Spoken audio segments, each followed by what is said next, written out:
Hello, FunFitters. Flying Coach here, logging in from a very, very warm Durban this time. The last time I spoke to you, we actually had snow and it was in October. But anyway, we are here again on this fantastic journey to discover more about menopause. As you know, I've had quite a number of guests, interesting ones actually, in my show, who were talking about various facets of menopause to help us understand this process so that we can just unmask it, remove the stigma that's attached to it, and make sure that every woman that's suffering through this period doesn't actually go through the pain that a lot of others have gone through simply because they do not understand and they haven't been equipped with information that's basically going to help them in terms of navigating through this stage. But today, I have a very, very interesting segment that I'm going to be going through. I have two dashing gentlemen here on studio with me. They are colleagues to women that are going through menopause, and we're approaching it from a web perspective to understand, how do we navigate this period as women going through menopause in the workplace. We are going to be talking to a gentleman who is in the HR field, and we are also going to be talking to a gentleman who's basically a colleague to to females that are going through menopause. But I'm not going to steal their thunder. I'm going to allow them to introduce themselves, starting with Bevelo, who's online. Jack, Luthando Jack, please introduce yourself. Hi, good morning, everyone. My name is Luthando Jack. I'm a specialist, or so to speak, a person who's been in the HR field for over 20 years. Thank you. We look forward to engaging with you on this field, Luthando, as we unpack whether the HR field is actually ready for women that are going through menopause, that are also in the workplace. Here on studio with me is Manqoba. Manqoba, please introduce yourself. Greetings everyone. My name is Manqoba Mbatha. I am also in the marketing space, marketing specialist, I'd say for 17 years. And with this Durban heat, I'm already feeling like menopause. I'm going through menopause.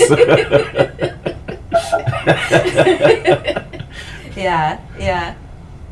Okay, thank you very much, gentlemen. I'm really, really excited to have you here. And you took your time out to really tackle this very important issue, something that has been held taboo by a lot of people. We don't talk about this thing. So today, let's try and unmask it and really understand and explore a little bit more. I'll start with you, Luthando. Just in terms of the HR field, let's speak around the policy framework. Are there policies, or do organizations, based on your experience, have formal policies that address menopause? If not, what would be your advice to those to organizations, just to make sure that they're able to embrace women that are going through menopause? Yeah, thanks, Thuli. Quite interesting. Talking about the subject, the conference I was attending a couple of days ago, we had some discussions around policies that are trying to sort of be transformative trying to get into a transformative nature.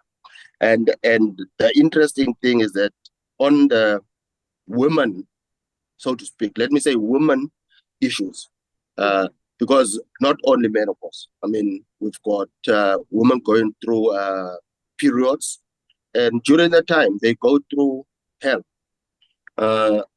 It's not only about menopause. When they go through period pains, what do we do as organizations? Unfortunately, South Africa is not actually embracing those things as it is currently. I mean, we're moving fast in terms of accommodating your LGBTQ++ in terms of policies and in organizations.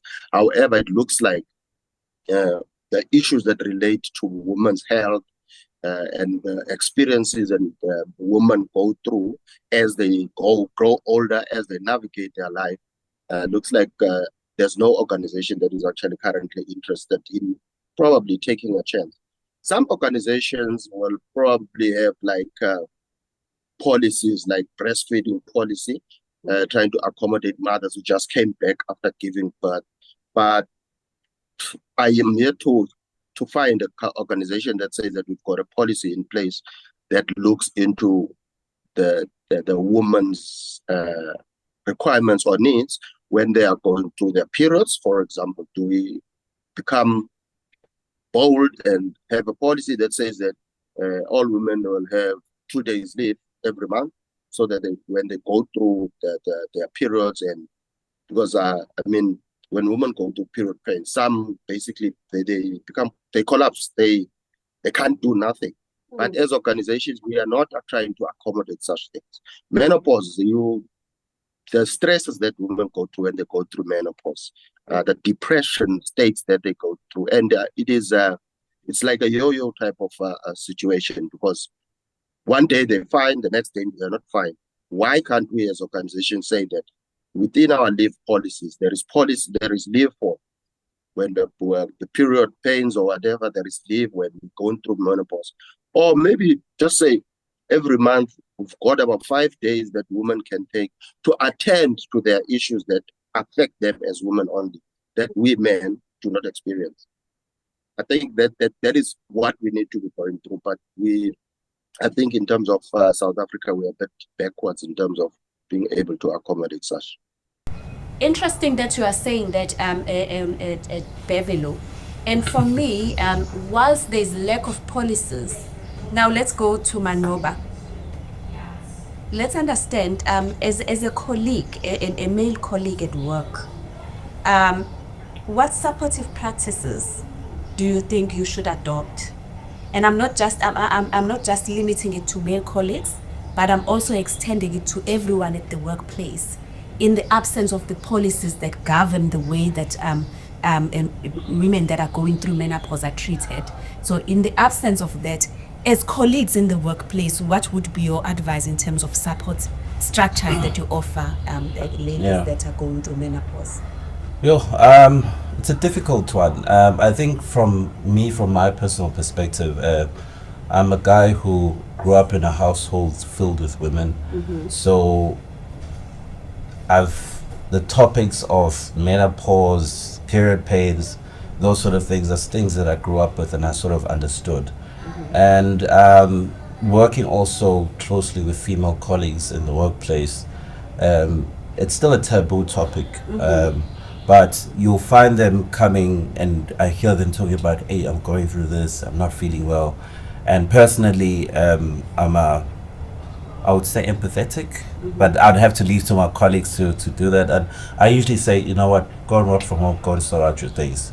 I think as colleagues, we need to be more open and understanding. And I think it also goes back to, from an HR perspective, the way we employ people. I think I had a conversation with you about, some of the new practices in business where it's not an interview session where you're just sitting down, you ask a bunch of questions. You'll go and have a cup of coffee to understand a person or who they are. And then once you start doing that, you get to understand what type of person you're bringing into the workspace, creating a safe environment for communication to happen, and really trying to understand the person. So I think that becomes important in creating a safe space for women to talk about it first and foremost, and then for us to then listen and understand and try and find ways to accommodate that. Growing up with women, I've seen the shifts in behavior when they go through period pains. And I remember when I was a kid, my sister, I'd want to go swimming and she was going through her period pains, and I'm like, but it's only in the pool, that sort of thing. But as you grow up, you start understanding that, okay, there's hormonal shifts, there's imbalances that are happening, and you just need to put yourself in their shoes. I've seen the way that the behavior change when people are menopausing as well. Like intensity is normally here, you'll see it coming up to here. So, and if you create a safe environment for discussions to happen and allow those people to talk about what they're going through, you'll be able to handle it better. And I think that's what not meaning to boast, it's equipped me well with working very closely with women to be able to understand and not run away when they start talking about those issues, so that I get to understand them better. And I think because I'm a father of 3, it's equipping me for what's about to come in the future. So yeah, I think having an open line of communication going, creating a safe space for women to express themselves.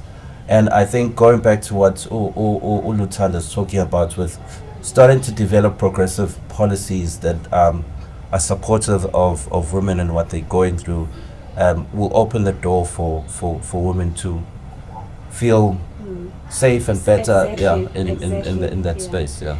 Now let's move back to you, Luthando, and you guys are really covering various aspects. Manqoba, we've spoken to the fact that we need to open up communication channels so that people are able to talk about these things. Now let's go back to you, Luthando. We spoke earlier about the policy framework that's not there. And the question that I have from an HR perspective is just practically, how could HR practitioners, in the absence of policies that govern the stage of our lives, what practices or support mechanisms and structures do you think we should put in place in the workplace to ensure that we are accommodating women going through this phase? Actually, the interesting thing, for example, what Manqoba was talking about, the support and everything, from a colleague and co-worker perspective, it is very important. However, from an HR perspective, in the absence of policies, I think our wellness programs can play a very important role here. In that, from a employee wellness perspective, to be able to make sure that if at all we've got an internal or in-house wellness practitioner who supports the organization in terms of wellness issues and the like. In the absence of policy frameworks, I mean, organizations have got wellness programs, they've got wellness officers that they can utilize to be able to support your colleagues, your female colleagues, whenever they go through all these issues. Also, in this day and age, a lot of organizations outsource the wellness part and give it to external service providers who've got a sort of a whole suite of support that they give.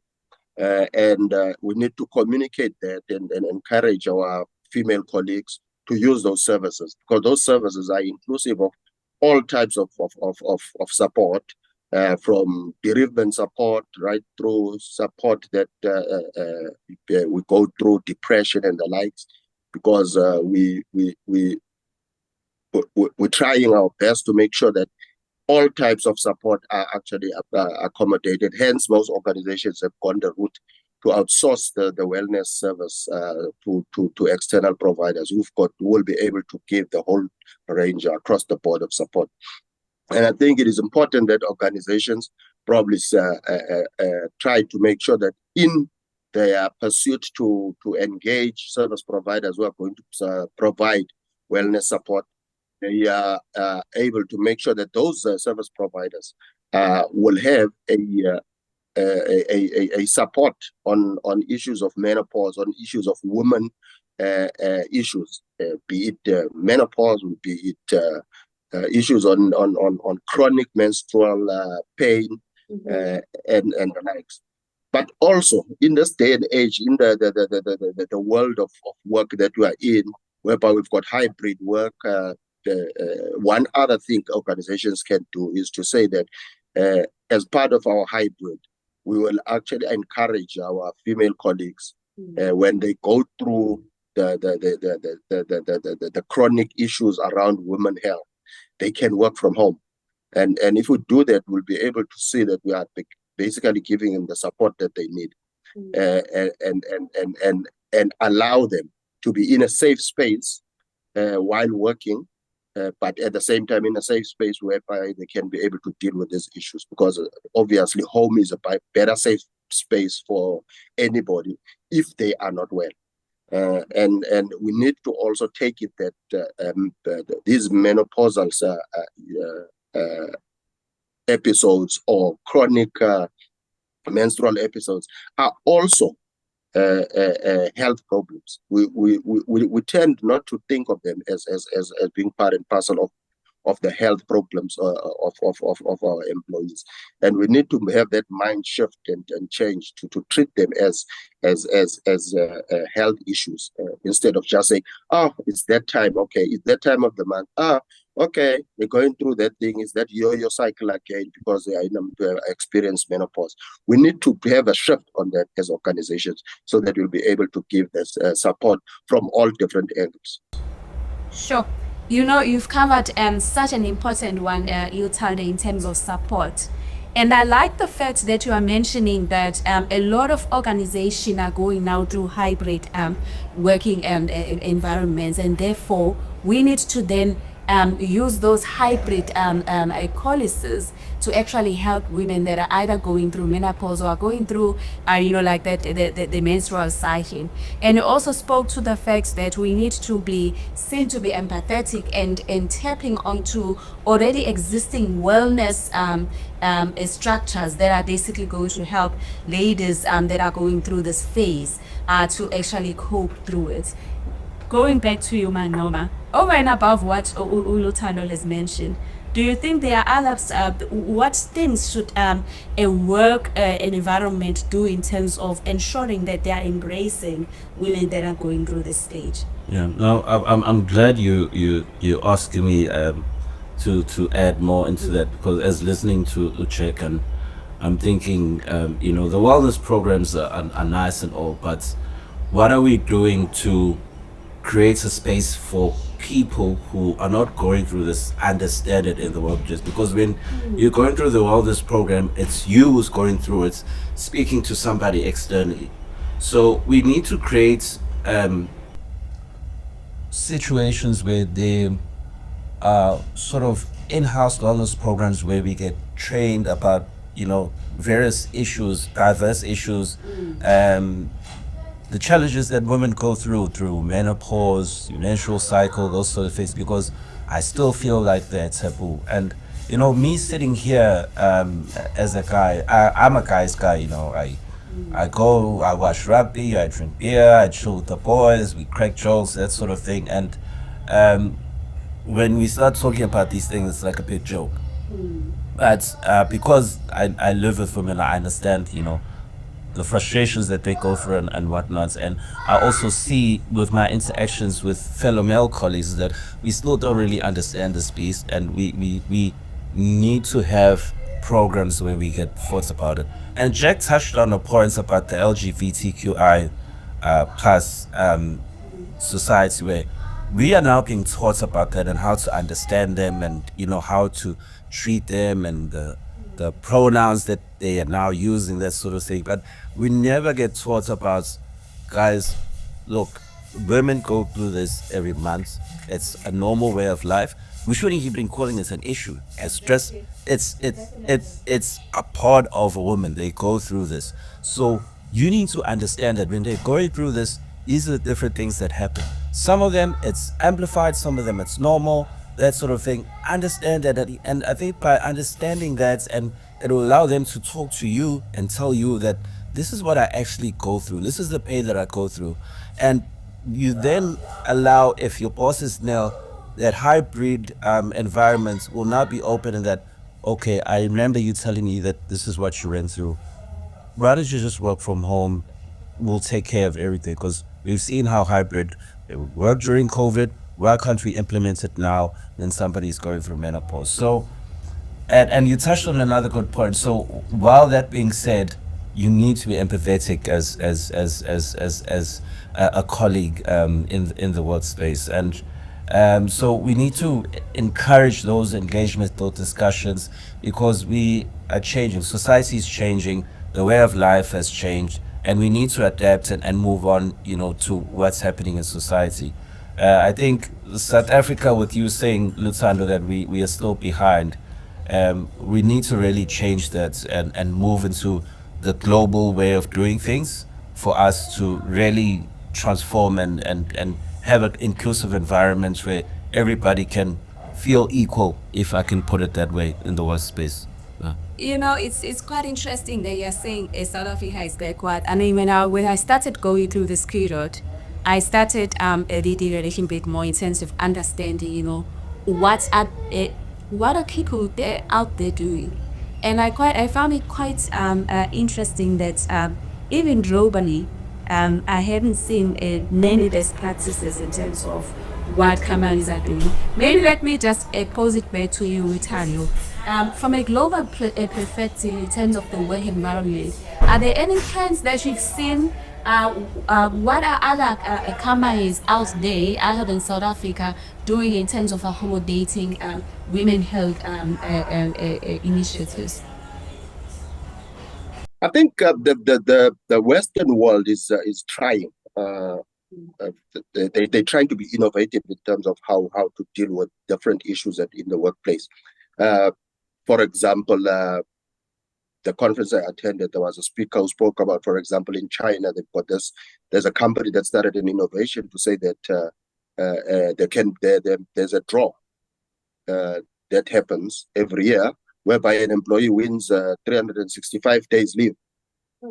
They win leave to go stay at home for the whole year. They get paid. They don't lose their job.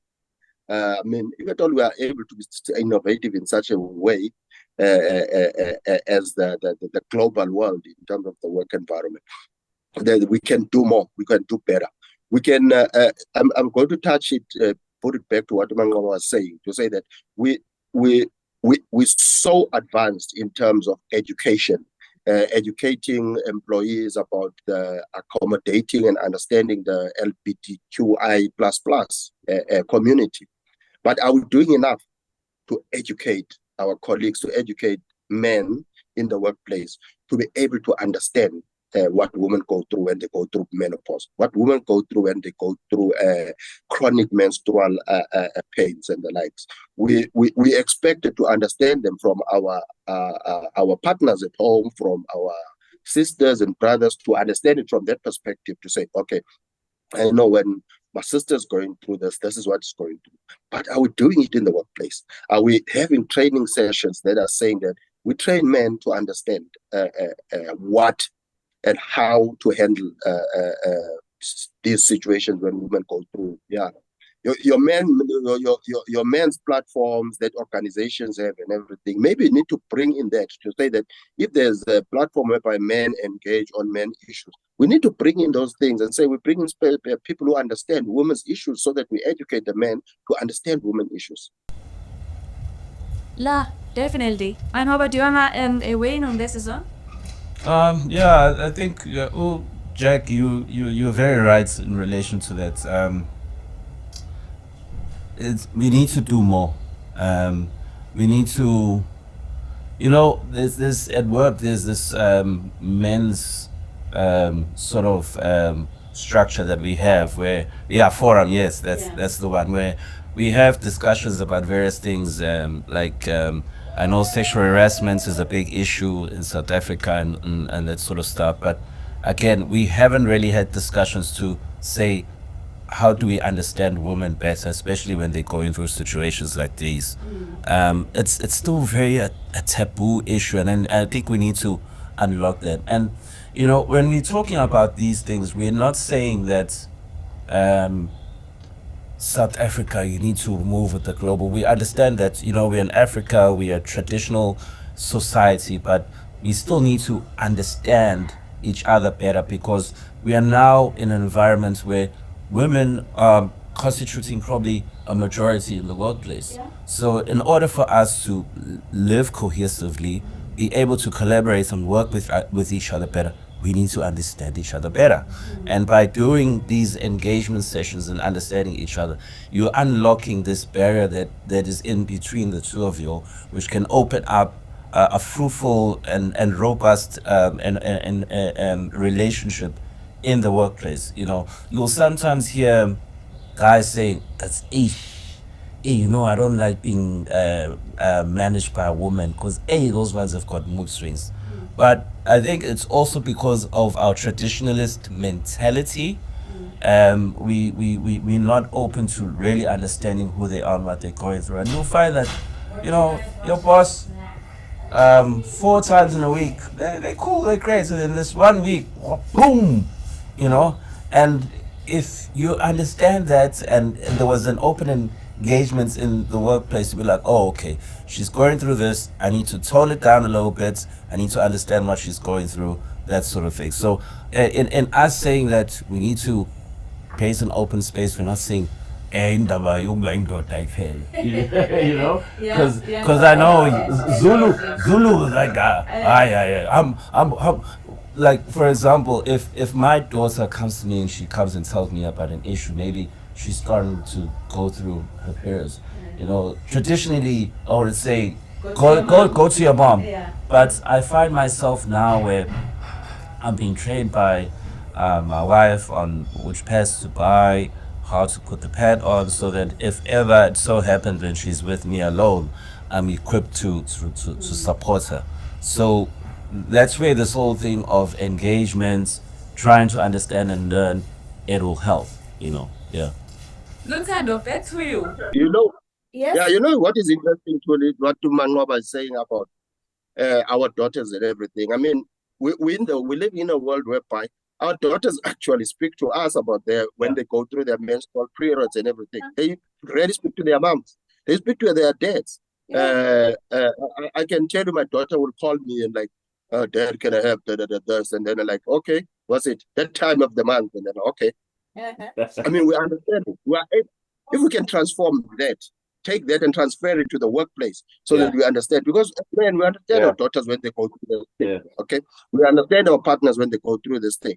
But why can't we just apply it in the workplace and be able to say, okay, fine, it is exactly the same thing that my daughter always says. I need to treat my colleague in the same way to be able to understand it, just to be able to support them. Yeah. So it is very important in that we try to transfer that into the workplace, because Manqoba is right. Our doctors are teaching us a whole way different way of dealing with these things. That whole traditional African man story is gone, because they can't talk to us about these things. They give you a call like, hey, Dad, bring me the stuff. It's that time of the month. In the past, you wouldn't see a man standing in the aisle of women health section, picking sanitary towels and the likes, because our dads were not like that. But we are the ones that go and buy them. But why can't we take that and transfer it into the workplace so that we can be able to transform that and be able to give the support to our work colleagues? How do we hold the workplace accountable? Yo.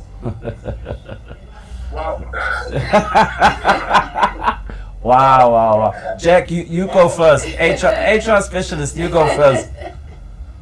Wow. I think up until we start to have a mind shift, we start with being very intentional in training our colleagues about the conditions that women have, and we go through that. Once we are able to do that, we do that robust training, then we can transfer that to being able to hold our colleagues accountable, if at all they are not supportive, to hold our leaders accountable, they are not supportive. We were able to do it with sexual harassment through training and everything. And if somebody breaks the policy, there is consequence management.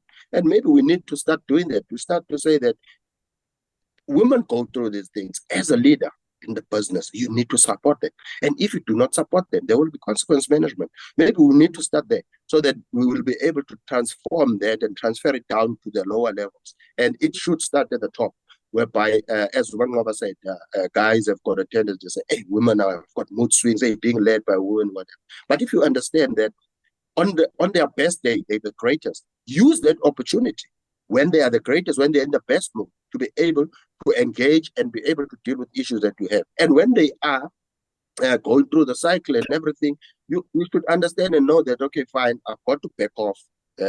Madam Leader today is going through the period and everything, or is going through the cycle of whatever the Madam Leader is going through. We need to back off, allow them the space to be able to express the emotions.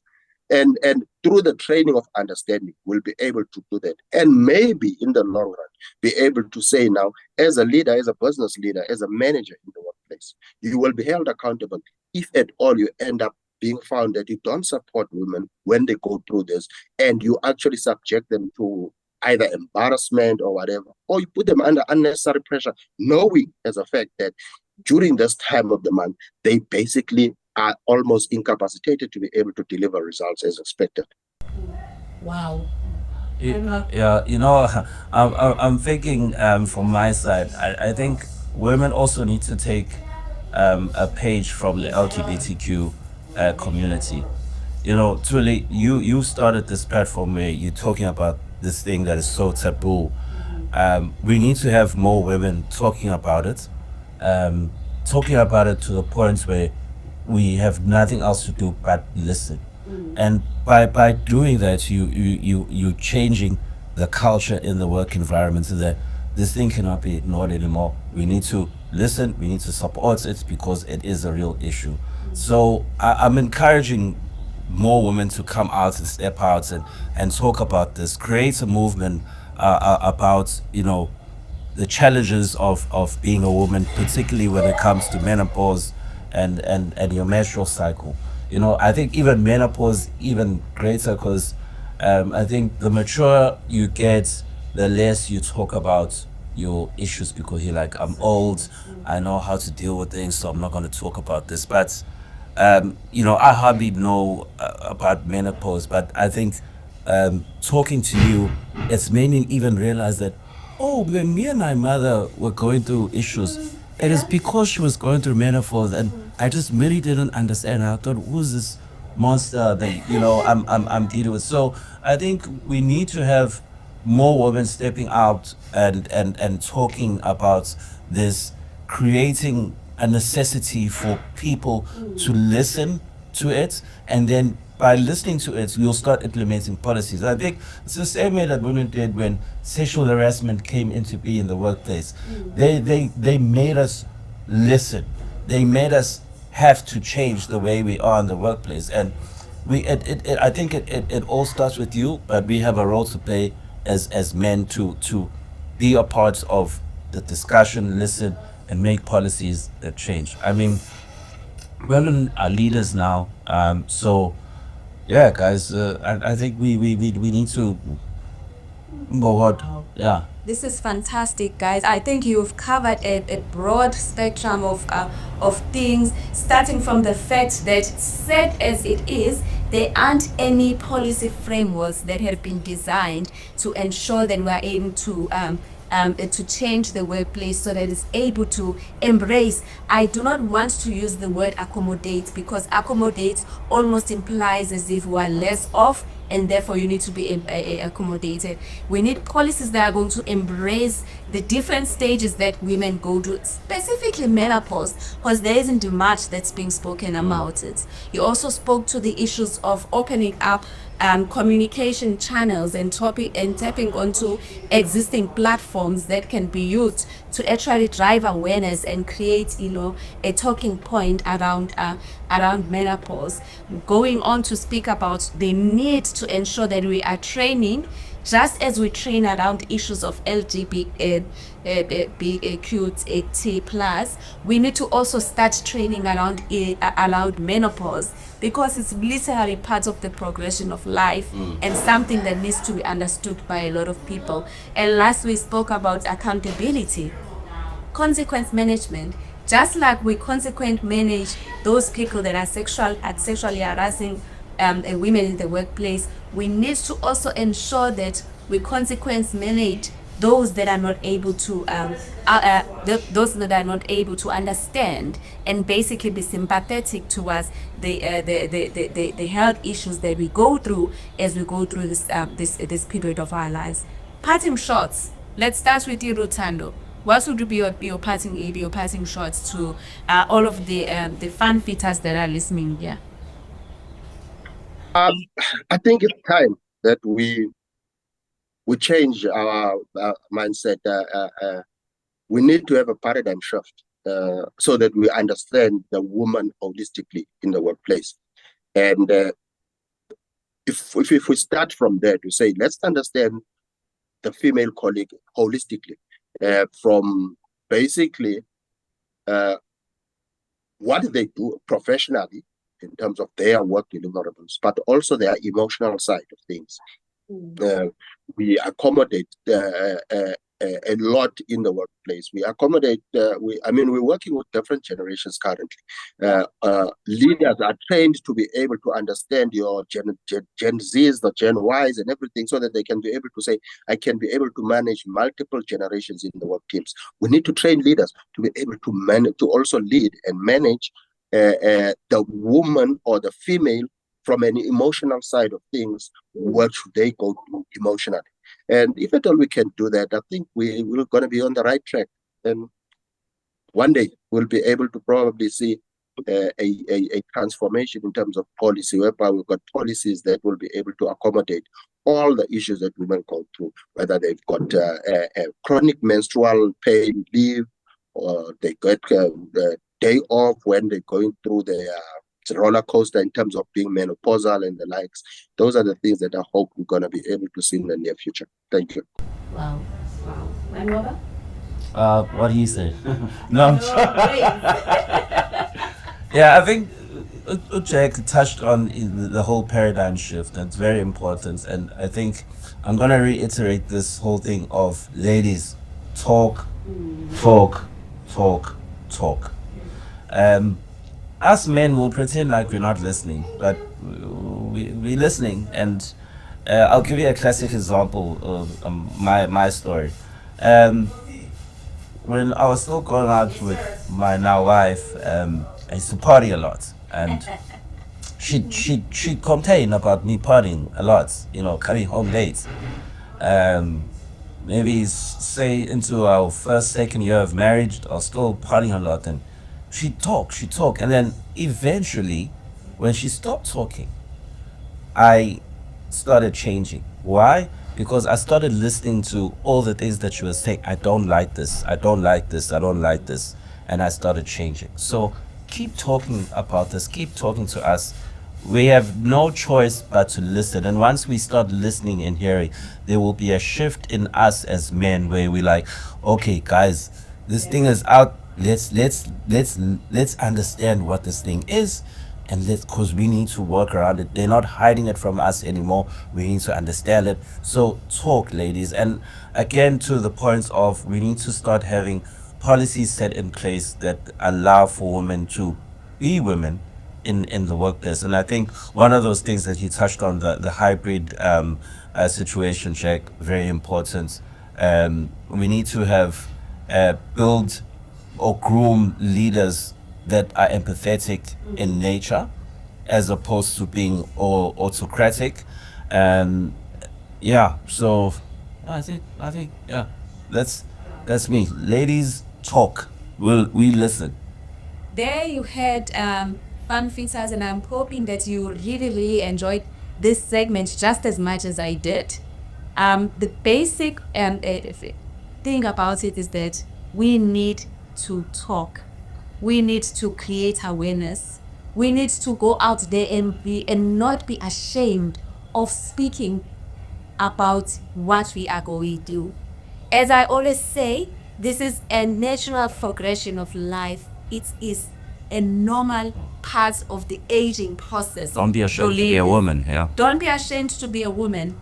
Embrace yourself with all your flaws, with everything that you come with. But one thing that is very important is to make sure that you assert yourself by going out there, letting the workplace know that you are going through these things. It's part of a natural progression of life. It's part of the aging system, and that the workplace needs to take notice and start embracing the states, and also make sure that there are policies that are put in place to drive understanding around the menopause period that you go through. I, for one, as your flying coach, I am going to continue flying the flag high and making sure that I'm creating more and more awareness around this beautiful period that we're going through as women. And on that note, I'm going to be logging off here and saying thank you, Manqoba, and thank you very much, Luthando, for coming onto my show and making sure that we shed a spotlight around menopause. Flying coach here. Thank you. Thank you.